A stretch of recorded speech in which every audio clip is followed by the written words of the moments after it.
तो आज मैं आपको एक्सप्लेन करूंगी आयरन मैन के तीनों पार्ट्स। तो मूवी की स्टार्टिंग होती है अफगानिस्तान के बॉर्डर को दिखाते हुए। वहाँ पर यूएस आर्मी भी होती है जो कि किसी ऐसे आदमी का इंतजार कर रही होती है जो कि वेपन्स को डील करता था और उसका नाम था टॉनी। फिर कुछ ही टाइम में हम देखते हैं कि टॉनी वहाँ पर पहुँच जाता है। वहाँ पर टॉनी उस आर्मी को एक मिसाइल दिखाता है और कहता है कि ये हम लोगों ने बनाया है। ये इतना ज्यादा खतरनाक है कि ये एक मिसाइल ही पूरी कंट्री को तबाह करने के लिए काफी है। और फिर वहाँ पर उसका एक्सपेरिमेंट किया जाता है। दरअसल टोनी यहाँ पर आर्मी से कोई डील करने आया था और इस डील से वो बहुत अमीर हो सकता था। उसके बाद वो यहाँ से चला जाता है, लेकिन तभी टोनी की कार पर कोई फायरिंग करने लगता है। वहाँ पर मौजूद सारी की सारी आर्मी टोनी को बचाने की कोशिश करती है, लेकिन वो लोग उन आर्मी को फायर करके मार देते हैं। टोनी अपनी जान बचाकर गाड़ी से बाहर तो आ जाता है, लेकिन उसके पास उसी की कंपनी का बॉम्ब पड़ा होता है जिसके फट जाने से वो काफी जख्मी हो जाता है। अब हमें एक दिन पहले का टाइम दिखाया जाता है जब टोनी को बेस्ट वेपन मेकर का अवार्ड मिला था।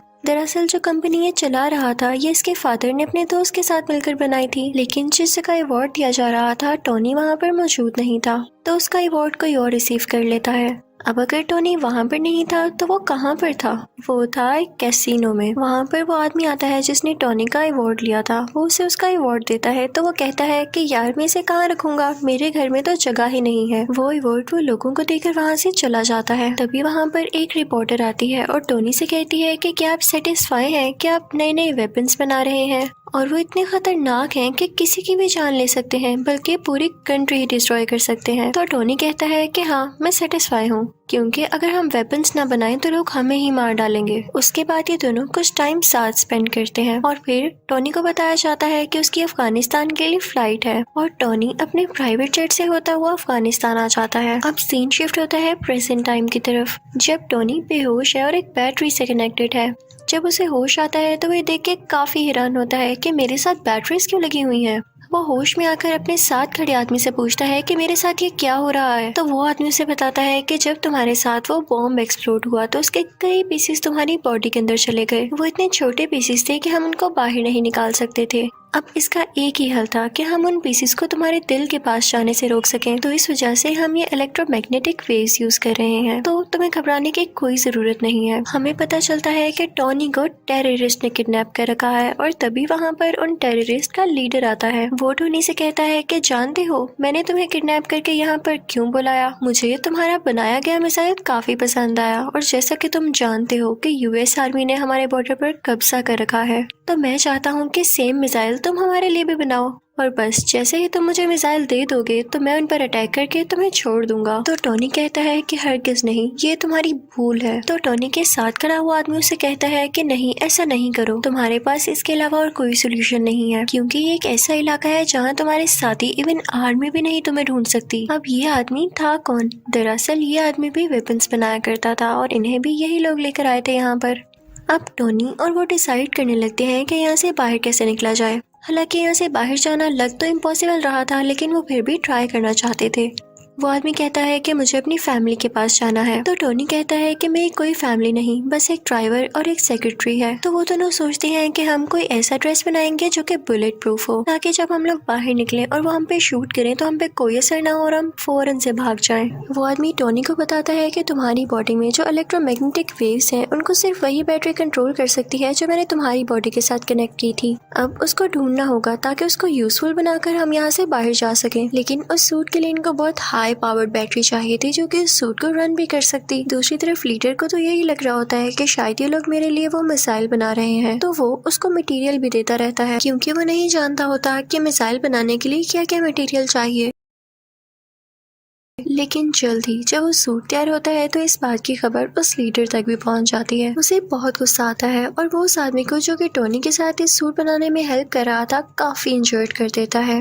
टोनी अपना वो सूट पहनता है और उसमें सारा सिस्टम डाउनलोड करता है। उसमें वो पावर भी ले आता है और वहाँ पर मौजूद सब लोगों को मारने लगता है और उस केव से बाहर आ जाता है अपना वही ड्रेस पहनकर। टोनी वहाँ से निकलकर सारे वेपन्स डिस्ट्रॉय करता है और अपने ड्रेस में ही मौजूद रॉकेट लॉन्चर से वहाँ से फ्लाई कर जाता है। अब वो गिरता है एक डेजर्ट में, जहाँ पर उसकी टीम उसे ढूंढ लेती है और वापस उसी जगह पर ले आती है जहाँ पर वो लोग रहा करते थे। वहाँ पर टोनी के फादर के फ्रेंड भी होते हैं जिन्होंने उनके साथ मिलकर ये वेपन कंपनी खोली थी। टोनी कहता है कि मैं लाइव आना चाहता हूँ और मीडिया के सामने प्रेस कॉन्फ्रेंस भी करना चाहता हूँ। अब हम देखते हैं कि टोनी पूरे मीडिया से बात कर रहा होता है। वो कहता है कि मुझे अफगानिस्तान के लोगों ने किडनैप कर लिया। उन्होंने मुझसे डिमांड की कि मैं उनको भी वेपन्स बना कर दूं। मैंने ये सोचा है कि मेरे वेपन्स इतनी प्रॉब्लम्स क्रिएट कर रहे हैं और वो लोग भी मेरे वेपन्स को हासिल करके जंग करना चाहते हैं, वॉर करना चाहते हैं और मैं ये सब नहीं चाहता, इसलिए मैं अपनी कंपनी ही बंद कर रहा हूँ। और एटलीस्ट अगर कंपनी बंद ना भी की तो मैं ऐसे वेपन्स कभी नहीं बनाने वाला। तो वो आदमी जो टोनी के फादर का फ्रेंड था वो सारे लोगों से कहता है कि नहीं नहीं, ऐसी बात नहीं है। टोनी बेचारा अभी अपनी जान बचा कर आया है और ये सेंसेस में नहीं है। ये भी उदास है, इसलिए बहकी बातें कर रहा है, ऐसा कुछ नहीं होने वाला। टोनी वहाँ से चला जाता है और वो आदमी भी टोनी के पीछे पीछे आता है। वो टोनी से कहता है कि आखिर हुआ क्या, तुम अफगानिस्तान से कैसे बचकर निकले और तुम्हें उन लोगों ने क्यों किडनैप किया था। तो टोनी उसे सारी बात बता देता है और ये भी बताता है कि मैंने एक आयरन सूट बनाया था जिसकी हेल्प से मैं बाहर निकला, क्या तुम भी देखना चाहोगे। तो वो आदमी कहता है कि हाँ हाँ क्यों नहीं। तो टोनी अपनी शर्ट खोलता है और अपनी चेस्ट पर वो दिखाता है, यानी उस आयरन सूट का कुछ हिस्सा। वो आदमी ये चीज देख के कहता है कि ये तो लाजवाब है, हमें इस पर और काम करना चाहिए और पूरी दुनिया के सामने लाना चाहिए। हम इससे काफी अमीर हो सकते हैं और इससे हमें काफी प्रोग्रेस मिल सकती है। लेकिन टोनी नहीं मानता और फिर जाता है अपनी सेक्रेटरी के पास। वो उससे कहता है कि मेरी चेस्ट में जो टूल लगा हुआ है मैंने इससे ज्यादा एडवांस टूल बना लिया है, उसे प्लीज उसके साथ चेंज कर दो। तो वो लड़की टोनी से पूछती है कि ये क्या करता है। तो टोनी उसे बताता है कि मेरी बॉडी में कुछ मेटल पीसीज हैं, ये उनको मेरे दिल तक जाने से रोकता है और मेरी बॉडी में और ज्यादा पावर और एनर्जी बनाता है। दूसरी तरफ डेजर्ट में उन अफगानिस्तान के टेररिस्ट को उस सूट के कुछ पार्ट्स मिल जाते हैं जिसे वो लोग जोड़कर पता लगा लेते हैं कि असल में चीज क्या है। और उधर टोनी भी एक नए ड्रेस बनाने की कोशिश में होता है। उसने उस ड्रेस में और ज्यादा अच्छे रॉकेट लॉन्चर्स लगा रखे थे जो उसे उड़ने में मदद देने वाले थे। अब वो अपने ड्रेस में लगे सिस्टम को ऑर्डर देता है कि मुझे और ऊपर उड़ाओ, लेकिन जब वो काफी ज्यादा ऊपर पहुंच जाता है तो उसके ड्रेस में बर्फ जमने लगती है सर्दी की वजह से और उसके सिस्टम में एरर आ जाता है और वो नीचे आकर गिरता है। जैसे ही वो नीचे आ रहा होता है तो अपने सिस्टम को दोबारा से ऑर्डर देता है क्योंकि अब उस पर से बर्फ मेल्ट हो रही थी और वो दोबारा से उड़ जाता है। फिर घर आकर वो उस ड्रेस में कुछ चेंजेस करता है ताकि ज्यादा ऊंचाई पर जाने में वो ड्रेस ना जमे। और टेबल पर उसकी सेक्रेटरी ने उस पुराने टूल पर कुछ लिख के उसके लिए रखा होता है जिसे देख के वो काफी खुश होता है। फिर शाम को हम देखते हैं कि टोनी एक पार्टी में जाता है जहाँ पर उसकी सेक्रेटरी भी होती है। वो दोनों साथ टाइम स्पेंड करते हैं, डांस करते हैं और काफी एंजॉय करते हैं कि तभी वहीं पर वो रिपोर्टर आ जाती है जिसने उससे कुछ क्वेश्चंस किए थे। वो कहती है कि जो मिसाइल तुमने अफगानिस्तान में दिखाया उस जैसे कई मिसाइल अब अफगानिस्तान खुद बना रहा है और मुझे नहीं लगता कि ये तुम्हारी परमिशन से हो रहा है या तुमने ऐसा कुछ करने को कहा है। टोनी एकदम बहुत गुस्से में आ जाता है और उसे लगता है कि हो ना हो ये काम उसी आदमी का है जो कि उसके फादर का दोस्त था, यानी उस कंपनी का शेयर पार्टनर। टोनी सीधा उस आदमी के पास जाता है और उससे पूछता है क्या वाकई में तुमने वो मिसाइल वहाँ पर भेजा है। तो वो कहता है कि हाँ मुझे ऐसा करना पड़ा। तो टोनी कहता है क्या तुम्हें पता भी है वहाँ पर जो टेररिस्ट हैं वो लोगों को कितना मार रहे हैं और तुमने उन्हीं टेररिस्ट की मदद कर दी, हमारी कंपनी ऐसे काम नहीं करती। लेकिन वो उसकी एक नहीं सुनता। फिर टोनी घर आ जाता है और खुद ही कुछ करने का ट्राई करता है। टोनी अपने ड्रेस को बहुत एडवांस बना लेता है। उसमें उसने हर तरह की टेक्नोलॉजी यूज कर दी थी जो कि फायर भी कर सकती थी और छोटे छोटे रॉकेट्स भी शूट कर सकती थी।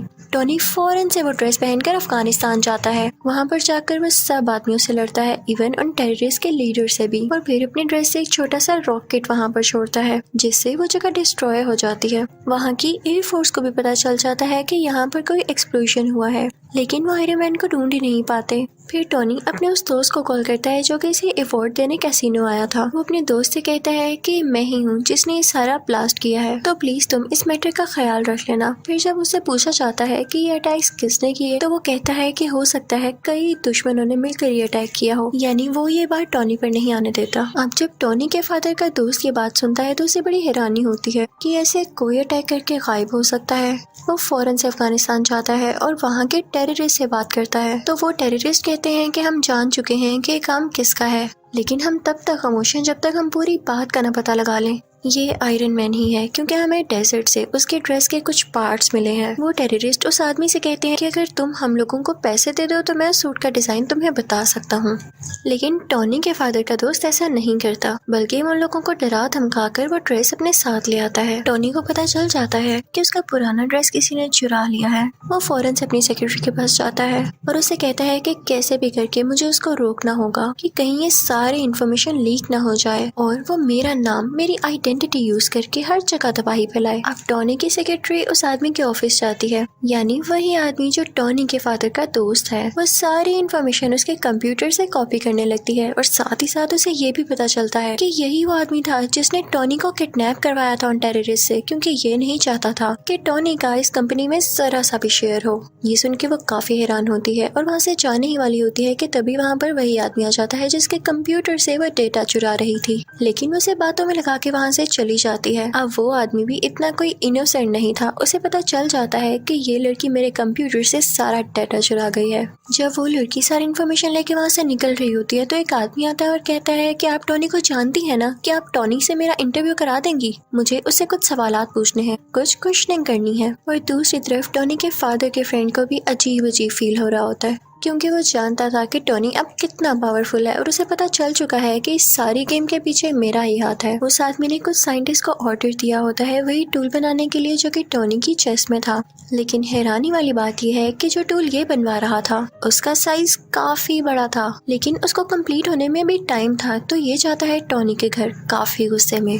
वो टॉनी की बॉडी को डीएक्टिवेट करके उसकी चेस्ट में से वो टूल, यानी जो अब उसका हार्ट था, वो ले जाता है, जिसकी वजह से टॉनी बहुत डाउन फील करने लगता है और उसके बगैर वो ज्यादा देर जिंदा रहने वाला नहीं था। कि तभी टॉनी को याद आता है कि उसकी सेक्रेटरी ने उसे एक पुराना टूल भी दिया था। वो फौरन से उसको लगा लेता है और अपना ड्रेस दोबारा से अपनी बॉडी पर ले आता है। अब टॉनी के फादर का फ्रेंड तो टॉनी का वो टूल लेके जा चुका था। उसने अपने पास काफी बड़ा आयरन जायंट बना रखा था जिसका वो नाम रखता है आयरन मॉन्गर। वो आदमी वो टूल जो टॉनी की चेस्ट से निकाला गया था उसके अंदर डाल देता है, जिससे वो एक्टिवेट होने लगता है। उसमें कई पावर्स आ जाती हैं, लेकिन इतनी ही देर में असली आयरन मैन भी वहाँ पर पहुँच चुका था और अब इन दोनों में काफी ज्यादा फाइट होती है। अब वो दोनों लड़ते लड़ते रोड पर आ जाते हैं। तभी आयरन मैन को याद आता है कि अभी तक ये सूट पूरी तरह ठीक नहीं हुआ, यानी अभी भी ये कई ज्यादा हाइट पर जाकर फ्रीज हो जाएगा। वो फौरन से ऊपर उड़ने लगता है ताकि आयरन मॉन्गर भी उसका पीछा करे, और जब वो लोग बहुत ऊपर पहुंच जाते हैं तो आयरन मॉन्गर का ड्रेस जमने लग जाता है, फ्रीज होने लग जाता है और वो अजीब सा हो थोड़ा डल होके नीचे गिरने लगता है। लेकिन तभी नीचे आते ही वो दोबारा से एक्टिवेट हो जाता है और वो आयरन मैन पर अटैक करने लगता है। अब ये दोनों पता है कहाँ आकर गिरते हैं? उसी लैब पर जहाँ पर ये बहुत बड़ा टूल बनाया जा रहा था। इस टूल को उसी आदमी के साइंटिस्ट बना रहे थे जो टॉनी के फादर का फ्रेंड था। अब आयरन मैन अपनी सेक्रेटरी को फौरन से कहता है कि तुम ये टूल एक्टिवेट कर दो, मैं यहाँ से फौरन से भाग जाऊंगा और इसका सारा का सारा इफेक्ट इस आयरन मॉन्गर पर हो जाएगा, क्योंकि ये नहीं जानता होगा कि टूल स्टार्ट होने वाला है। वो लड़की ऐसा ही करती है। उसमें काफी ज्यादा रेज निकलती हैं जो कि आयरन मॉन्गर के गिर्द आ जाती हैं और इन रेज की वजह से आयरन मॉन्गर मारा जाता है। अब अगले दिन हम देखते हैं कि टॉनी की प्रेस कॉन्फ्रेंस होती है और सारे उससे क्वेश्चन कर रहे होते हैं कि क्या आप ही हो आयरन मैन? तो उसके पास एक आदमी आता है और कहता है कि नहीं, आपने ये नहीं कहना, आपने ये कहना है कि उसमें आपका बॉडीगार्ड था और उन दोनों में आप इसमें कोई पर्सनल इश्यूज की वजह से लड़ाई हो रही थी और आपके फादर के फ्रेंड भी नेचुरल डेथ मरे। लेकिन टोनी वो स्क्रिप्ट उठा के सब लोगों के सामने चला जाता है। तभी उसका दोस्त उसके कान में कहता है कि जो भी बात सच है वही बोलिएगा। आयरन मैन सबके सामने बोल देता है, आई एम आयरन मैन। यानी अब सबको पता चल चुका था कि असली आयरन मैन टोनी ही है। और इसी के साथ आयरन मैन पार्ट 1 यही खत्म हो जाता है। तो अब मैं आपको एक्सप्लेन करूंगी आयरन मैन पार्ट 2। अब जहाँ पर पार्ट 1 का एंड हुआ था वहीं से पार्ट 2 स्टार्ट होता है। वही न्यूज के टोनी ने ये एक्सेप्ट कर लिया है कि वही आयरन मैन है। किसी के टीवी पर चल रही होती है और जो आदमी इसको देख रहा होता है उसका नाम इवैन होता है। ये न्यूज देखते ही इवैन के फादर की डेथ हो जाती है। तो इवैन कहता है कि मैं आयरन मैन से बदला लेके जरूर रहूंगा। तो वो भी एक छोटा सा टूल तैयार करता है जिससे वो अपना ड्रेस बनाने वाला था, क्योंकि वो आयरन मैन से फाइट करने लगा था। अब कई दिन बाद इवैन का ड्रेस तैयार हो जाता है और वो उसे नाम देता है व्हिपलैश। उसमें ये पावर थी कि वो किसी भी मेटल को काट सकता था। फिर हम देखते हैं कि 6 महीने गुजर जाते हैं और टोनी कुछ लोगों से स्पीच कर रहा होता है। उसने अपना वही ड्रेस पहना होता है। वो बताता है कि मेरे फादर का ये ड्रीम था कि वो एक सिटी बनाए जिसमें एडवांस बिल्डिंग्स हो और काफी अच्छी टेक्नोलॉजी हो, लेकिन वो तो अपना ये ड्रीम पूरा नहीं कर पाए। अब मैं उनका ये ड्रीम पूरा करूंगा। और वो अपना ड्रेस सबको दिखाता है कि ये ड्रेस मेरी हेल्प करेगा। टोनी ये सब बातें करके वहाँ से निकल ही रहा होता है कि तभी उसके पास कुछ लोग आते हैं। वो टोनी से कहते हैं कि आपसे कुछ लोग कुछ बातें पूछना चाहते हैं। वो सब लोग ये चाहते हैं कि आप सुबह कोर्ट में आए। वो आपके ड्रेस के बारे में आपसे कुछ इन्वेस्टिगेशन करेंगे। जब टोनी कोर्ट जाता है तो उसे पता चलता है कि वहाँ पर तो आर्मी है। कोर्ट के सेनेटर उसे कह रहे होते हैं कि सूट तो तुमने काफी अच्छा बनाया है, लेकिन इतनी ज्यादा पावरफुल और खतरनाक चीज तुम्हारे पास नहीं होनी चाहिए। ये आर्मी को दे दो क्योंकि वो अपने सोल्जर्स की काफी अच्छी ट्रेनिंग कर सकती है इससे। तो टोनी कहता है कि नहीं, वो ड्रेस मैंने बनाया है, मेरी मेहनत लगी है उसमें, मैंने उस पर कई एक्सपेरिमेंट्स किए और मुझे ही उसको यूज करना आता है। वो मेरा ड्रेस है और मैं ही आयरन मैन हूँ। No one can be Iron Man. कोई आयरन मैन नहीं बन सकता मेरे अलावा। वहाँ पर टोनी का वही ब्लैक दोस्त भी होता है, लेकिन इस पार्ट में उसका फेस चेंज है, यानी किसी और को टोनी का दोस्त बना दिया गया है, लेकिन कैरेक्टर वही है। वो भी सेम बात कहता है कि मुझे ये कहना पड़ रहा है कि ये ड्रेस वाकई बहुत डेंजरस है और ये आर्मी के पास होना चाहिए, लेकिन फिर भी टोनी नहीं मानता। फिर वहाँ पर एक वेपन एक्सपर्ट भी आता है जो कि सेम बात बोलता है, लेकिन टोनी कहता है कि मैं तुम लोगों में से किसी की बात नहीं सुनने वाला। टोनी उन सब से कहता है कि मैं जानता हूँ आप लोगों को ऐसा करने के लिए किसने कहा है। इनफैक्ट वो आदमी इसलिए चाहता है कि आप लोग मेरा ड्रेस ले लें क्योंकि वो खुद ऐसा ड्रेस नहीं बना पा रहा। उसने मेरी कॉपी करके कई ज्यादा ड्रेसेस बनाए हैं, लेकिन वो उस काम के नहीं जो कि मेरा ड्रेस है। तो आप लोग उसकी बातों में क्यों आ रहे हैं? मैं आपको प्रूफ्स भी दिखाता हूँ। और टोनी फिर उनको प्रूफ्स भी दिखाने लगता है कि वाकई वो आदमी कैसा है। वो कहता है कि इतना बड़ा वेपन मेकर मेरी ड्रेस को कंट्रोल ही नहीं कर पा रहा, तो आप लोग कैसे कर पाएंगे? इसे सिर्फ मैं चला सकता हूँ और मैं जानता हूँ ये किसी को नुकसान नहीं देगा। सबको उसकी बात अच्छी लगती है और फिर वो वहाँ से चला जाता है। दूसरी तरफ हम देखते हैं कि इवैन अपना व्हिप्लैश ड्रेस कंप्लीट कर चुका होता है और अब वो चाहता था कि वो डायरेक्ट जाकर आयरन मैन से लड़ाई करे। दूसरी तरफ टोनी भी अपने ड्रेस को चेक कर रहा होता है। उसके ड्रेस में एक ऐसा कोर होता है जो कि सबसे ज्यादा यूजफुल था, लेकिन यूजफुल होने के साथ साथ वो काफी खतरनाक भी था। उसकी वजह से टोनी की बॉडी में काफी पॉइजन फैल रहा था। उसी दौरान टोनी इस सोच में भी पड़ जाता है कि अगर मुझे कुछ हो गया तो कंपनी का क्या होगा। तो वो अपनी सेक्रेटरी को बुलाता है और उससे कहता है कि मैं तुम्हें अपनी कंपनी का सीईओ बनाता हूँ। ये कंपनी अब से तुम्हारे अंडर है, तुम जिसको चाहो हायर करो। फिर टोनी की सेक्रेटरी जो कि अब उस कंपनी की सीईओ थी, एक लड़की को इंटरव्यू के लिए बुलाती है, लेकिन वो लड़की किसी कंपनी की एजेंट होती है। फिर हम देखते हैं कि कार रेस हो रही होती है और उसमें टोनी ने भी पार्टिसिपेट किया होता है, लेकिन तभी वहाँ पर इवैन यानी व्हिप्लैश आ जाता है और उस पर अटैक कर देता है, जिससे उसकी गाड़ी 2 हिस्सों में टूट जाती है। ये न्यूज टीवी पर टोनी की यानी वो सीईओ भी देख लेती है और उसके बॉडीगार्ड से कहती है कि हमें फौरन उसकी मदद के लिए जाना होगा। वो दोनों जाते हैं और टोनी को उसका ब्रीफ केस देते हैं जिसके अंदर वो आयरन मैन वाला ड्रेस होता है और टोनी उसको पहन लेता है। अब आयरन मैन में और व्हिप्लैश में काफी लड़ाई होने लगती है, लेकिन आयरन मैन जो भी अटैक्स कर रहा था व्हिप्लैश उनको रोके जा रहा था और कई देर तक ऐसे चलता है। लेकिन तभी आयरन मैन व्हिप्लैश पर जोरदार अटैक करता है, जिससे फाइनली व्हिप्लैश को डिफीट हो जाती है। व्हिप्लैश को अरेस्ट कर लिया जाता है। थोड़ी देर बाद टोनी पुलिस स्टेशन जाता है इवैन से ये पूछने के लिए कि उसने उस पर अटैक क्यों किया। वो आगे से चुप रहता है तो टोनी उससे कहता है कि वैसे तुम्हारी टेक्नोलॉजी थी बड़ी कमाल की, तुम अगर ये आर्मी को बेच देते तो तुम काफी अमीर हो सकते थे। और ये कह के वो वहाँ से चला जाता है। फिर हम देखते हैं कि एक और आदमी आता है जो कि सेम टू सेम इवैन के जैसा था, इवन उसका यूनिफॉर्म भी। वो दरअसल जेल में इसलिए भेजा गया था ताकि उसको मरवाकर लोगों को ये शो किया जा सके कि इवैन मर चुका है। और एक आदमी जो कि बहुत बड़ा गैंगस्टर था असली इवैन को रेस्क्यू कर लेता है, वहाँ से निकलवा लेता है। सबको यही लग रहा था कि इवैन मारा जा चुका है क्योंकि उन्होंने वहाँ पर ब्लास्ट करवा के नकली इवैन को मरवा दिया था। वो गैंगस्टर किसी इंडस्ट्री का ओनर था और टोनी का सबसे बड़ा दुश्मन था। वो ये चाहता था कि वो भी आयरन मैन के ड्रेस की तरह कई ज्यादा ड्रेसेस बनाए और पूरी आर्मी बनाए उनसे। उसने इवैन को भी इसीलिए छुड़वाया था। दूसरी तरफ टोनी के ड्रेस का वो कोर उसे काफी सता रहा होता है। वो उसकी चेस्ट में मुसलसल पॉइजन पहुंचा रहा था, जिससे उसे फील हो रहा था कि अगर उसने कुछ न किया जल्द तो वो मारा जाएगा। लेकिन इस बात की फिक्र ना करते हुए वो अपनी बर्थडे पार्टी रखता है और उसमें डांस कर रहा होता है कि तभी उसका वो ब्लैक फ्रेंड आता है और उसे कहता है कि आर्मी का ऑर्डर है कि कल तुम्हें या तुम्हारे ड्रेस को उनके सामने लाया जाए। वो आदमी भी टोनी से अब तंग आ चुका था। वो कहता है कि तुम अपना ड्रेस पहन के पार्टी कर रहे हो, तुम जानते भी हो कि कितना खतरनाक है, लेकिन टोनी उसकी बात नहीं सुनता। तो वो भी टोनी का पुराना ड्रेस पहन कर आ जाता है। और उन दोनों में अब काफी ज्यादा फाइट होती है। दोनों ने ही आयरन के ड्रेसेस पहने रखे थे और दोनों चाहते थे कि किसी न किसी तरह एक दूसरे को हरा दें ताकि पहला जीत जाए।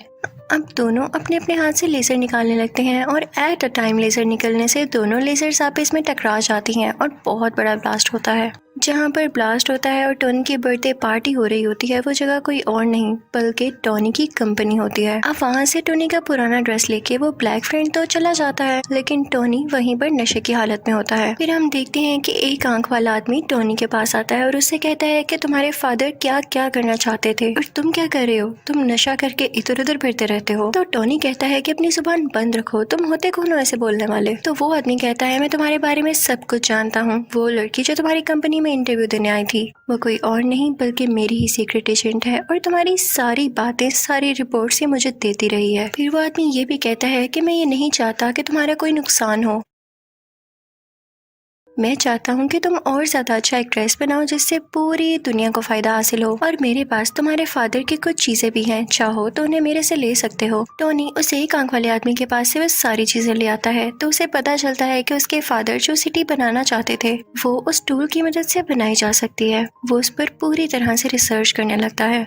वहाँ पर उसको कोड का पूरा डिजाइन भी नजर आ जाता है। वो उस पर थोड़ी सी और रिसर्च करता है और काफी चेंजेस करने के बाद बहुत ही ज्यादा एडवांस टूल बना लेता है और फिर उसी टूल से वो एक नया ड्रेस तैयार करता है जिसको वो नाम देता है मार्क 6। और साथ ही उसे इवेन की कॉल भी आती है जो कहती है कि मैंने तुम्हारे दुश्मन के साथ मिलकर एक काफी अच्छा ड्रेस तैयार कर लिया है, मैं वेट करूंगा उस दिन का जब तुम और मैं आमने सामने होंगे और देखते हैं कि कौन जीतता है। मैं आप लोगों को राज बताती हूँ कि इन लोगों ने वो ड्रेस किस तरह से तैयार किया। टोनी का वो पुराना ड्रेस जो कि टोनी का दोस्त आर्मी के पास लेके आया था, उस ड्रेस में इवान ने और टोनी के दुश्मन ने कुछ चेंजेस किए और उसको और ज्यादा एडवांस बना दिया कुछ टेक्नोलॉजीज की मदद से, जो कि बहुत सारी वॉर्स लड़ सकता था और फाइट कर सकता था। अब दूसरी तरफ टोनी का दुश्मन लोगों से स्पीच कर रहा होता है कि मैंने आयरन सोल्जर्स बनाए हैं क्योंकि अब आयरन आर्मी का दौर है। दूसरी तरफ टोनी को भी पता चल जाता है कि इवान किसी के साथ सच्चा नहीं है, तो वो जाता है अपने उसी दुश्मन के पास, उसी इंडस्ट्री के ओनर के पास और उसे जाके कहता है कि इवान तुम्हारे साथ धोखा करेगा, वो तुम्हारी सारी आर्मी को अपने कब्जे में कर लेगा और वो सिटी पर अटैक कर देंगी। और ऐसे ही होता है, इवेंट देखते ही देखते सब सूट्स को अपने काबू में कर लेता है और उस वॉर मशीन को भी, जो कि इन लोगों ने नई टेक्नोलॉजीज के साथ तैयार की थी।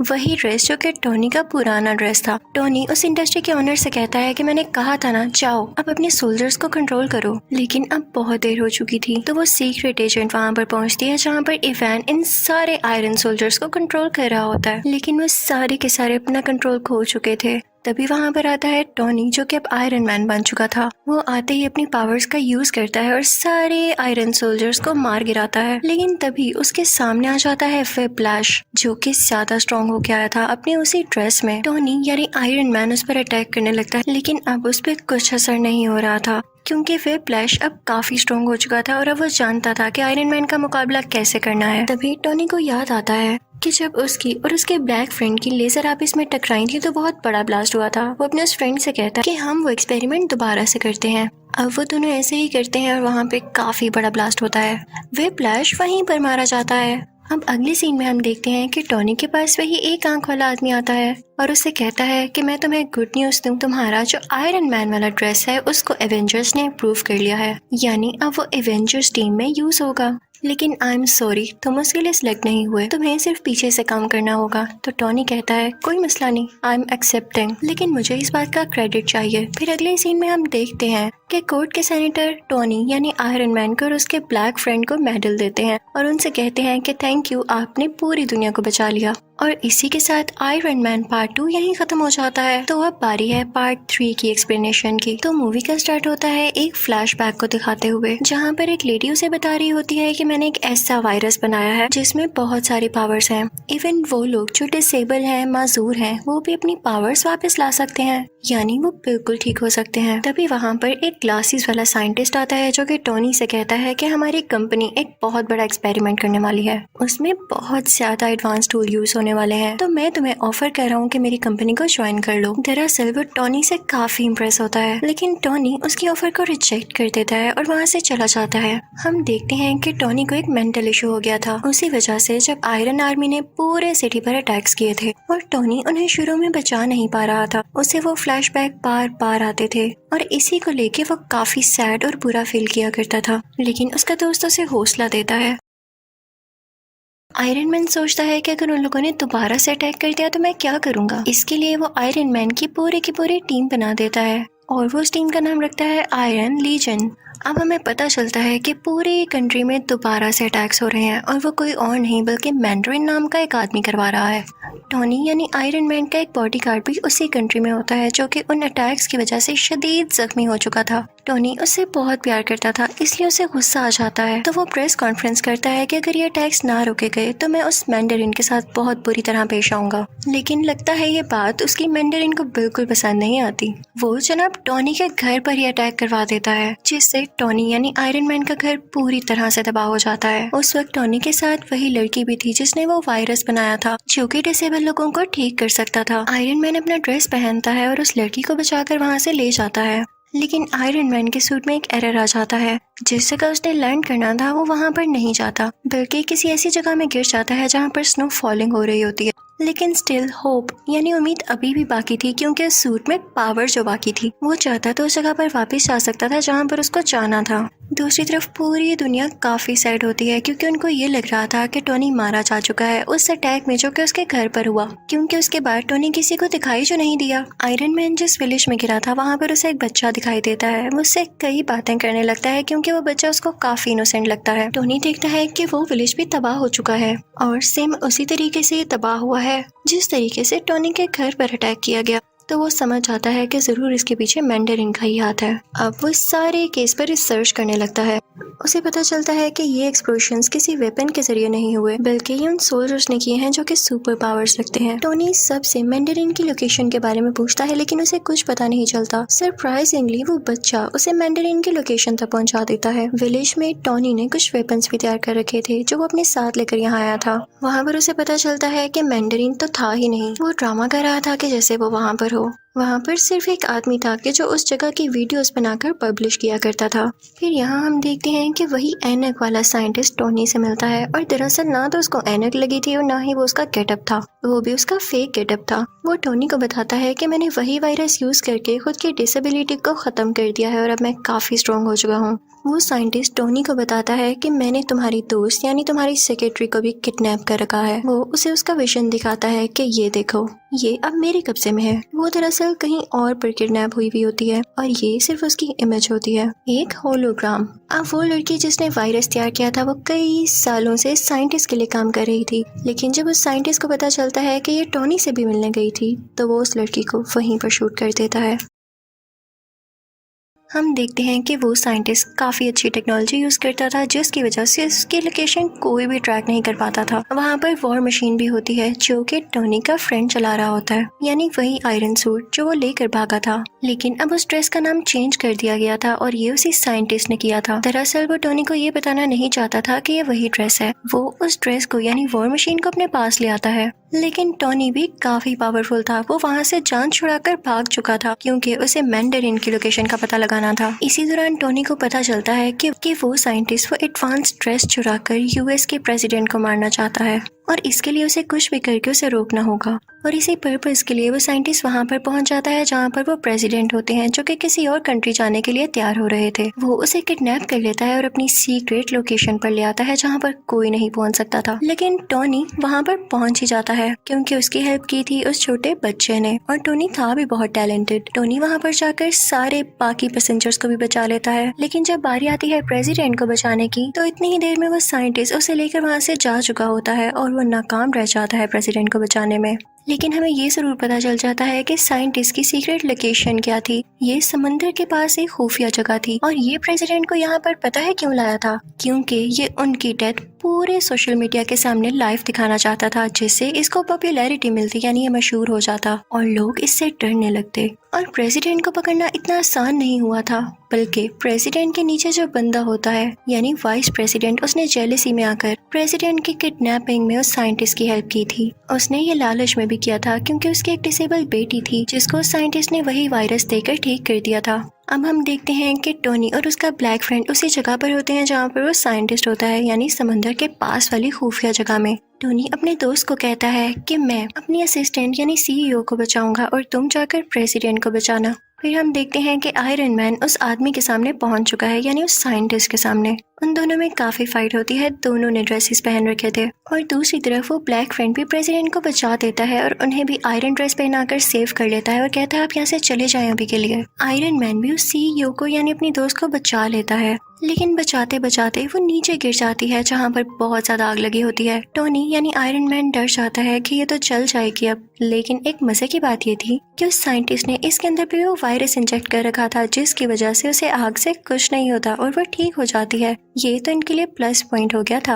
अब हम देखते हैं कि टोनी यानी आयरन मैन जाता है उसी साइंटिस्ट के पास। उन दोनों में काफी ज्यादा फाइट होने लगती है, लेकिन जब वो देखता है कि इस पर ना तो मेरी आर्मी का कोई असर हो रहा है ना तो मेरे अटैक्स का, तो उसके पास एक आइडिया आता है। वो अपना ड्रेस उतारता है और उसे साइंटिस्ट को पहना देता है और उस ड्रेस में एक खास बात ये थी कि वो अपने आप को ही ब्लास्ट कर लेता था और टोनी फिर ऐसा ही करता है, वो ड्रेस ब्लास्ट हो जाता है। लेकिन वो साइंटिस्ट बहुत चालाक था, उसने भी वो वायरस अपने अंदर इंजेक्ट कर रखा था जिसकी वजह से वो सरवाइव कर जाता है और उसे कुछ भी नहीं होता। बस इतना है कि वो जल चुका था, लेकिन स्टिल उसमें अभी भी पावर थी काफी ज्यादा। और तभी वहाँ पर वो सीईओ भी आती है और वो साइंटिस्ट को पूरी तरह से मार देती है, जिससे फाइनली वो मर जाता है। फिर वो सीईओ आती है टोनी के पास, वो दोनों गले लगते हैं और कन्फेस करते हैं कि वो एक दूसरे को पसंद करते हैं। उधर टोनी अपनी बाकी आयरन आर्मी को भी ऑर्डर देता है कि खुद को ब्लास्ट कर लो और ऐसा ही होता है। आसमान में लग रहा होता है जैसे फायरवर्क्स चल रहे हों। फिर नेक्स्ट सीन में हम ये भी देखते हैं कि पुलिस ने नकली मैंडरिन और उस वाइस प्रेसिडेंट को भी अरेस्ट कर लिया है। फिर हम देखते हैं क्योंकि टोनी यानी आयरन मैन काफी मशहूर हो चुका था, तो दुनिया के बड़े बड़े सर्जन्स उसका ऑपरेशन करते हैं। उसमें जो मेटल के पीसीस होते हैं वो उसको निकाल देते हैं। ये बहुत ही बड़ी गुड न्यूज थी, यानी ना उसे किसी टूल की जरूरत थी, ना उसे किसी कोर की, ना ही ड्रेस की जरूरत थी उसे जिंदा रखने के लिए। वो उस टूल को पानी में फेंक देता है और उसकी दोस्त यानी सीईओ को भी ठीक कर दिया जाता है। यहाँ पर इस मूवी की हैप्पी एंडिंग हो जाती है। आई होप आपको ये तीनों पार्ट्स अच्छे लगे होंगे। Thank you for watching.